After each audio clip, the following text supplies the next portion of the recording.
कैसे गुण गावा नारी के महिमा है भारी। कैसे गुण गावा नारी के महिमा है भारी। कैसे गुण गावा नारी के महिमा है भारी। कैसे गुण गावा नारी के महिमा है भारी। नारी के महिमा है भारी। कैसे गुण गावा नारी के महिमा है भारी। कैसे गुण गावा नारी के महिमा है भारी। कैसे गुण गावा नारी के महिमा है भारी। कैसे गुण गावा नारी के महिमा है भारी।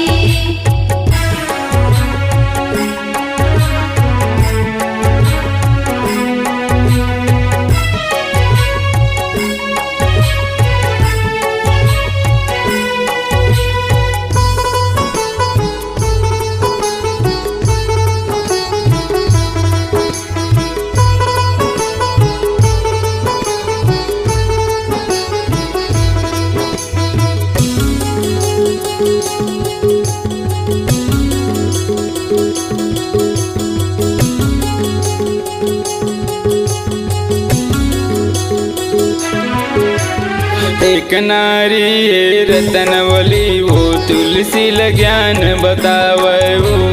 एक नारी है रतनवली वो तुलसी ज्ञान बतावे वो। तुलसी ज्ञान बतावे भवानी मोरी तुलसी ज्ञान बतावे हो। एक नारी है रत्नवली वो तुलसी ज्ञान बतावे हो। सरह काया के मोहतिया गौ राम लखन गुण गावा। कैसे गुण गावा नारी के महिमा है भारी। कैसे गुण गावा नारी के महिमा है भारी। कैसे गुण गावा नारी के महिमा है भारी।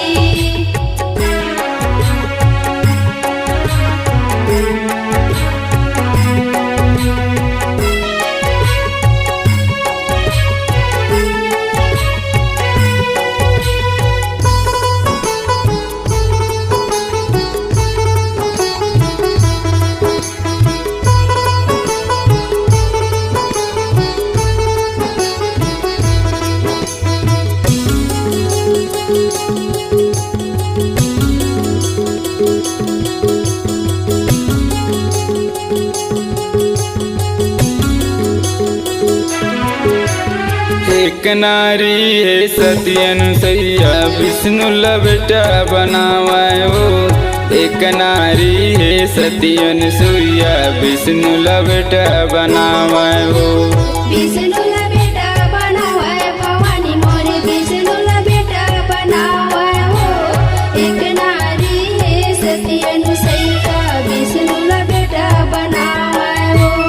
सातों दार के गोरस पिया के फल न मौला झुलावे। कैसे गुण गावा नारी के महिमा है भारी।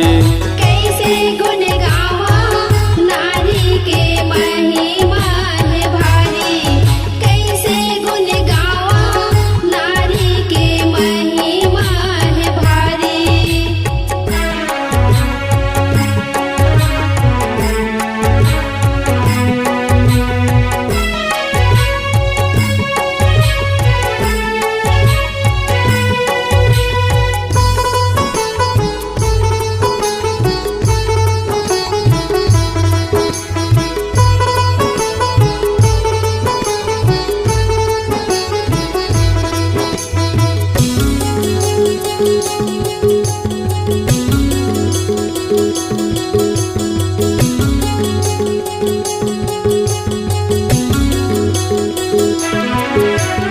एक नारी है मत दुर्पति पांडलपति बनावाए वो।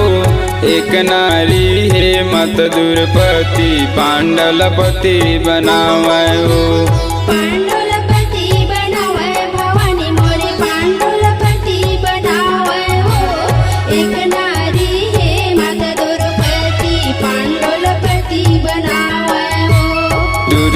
सन के भुजा उखाड़ खून में बाल लदोए कैसे गुन गाऊं नारी के महिमा है भारी कैसे गुण गावा नारी के महिमा है भारी कैसे गुण गावा नारी के महिमा है भारी नारी के महिमा है भारी कैसे गुन गावा नारी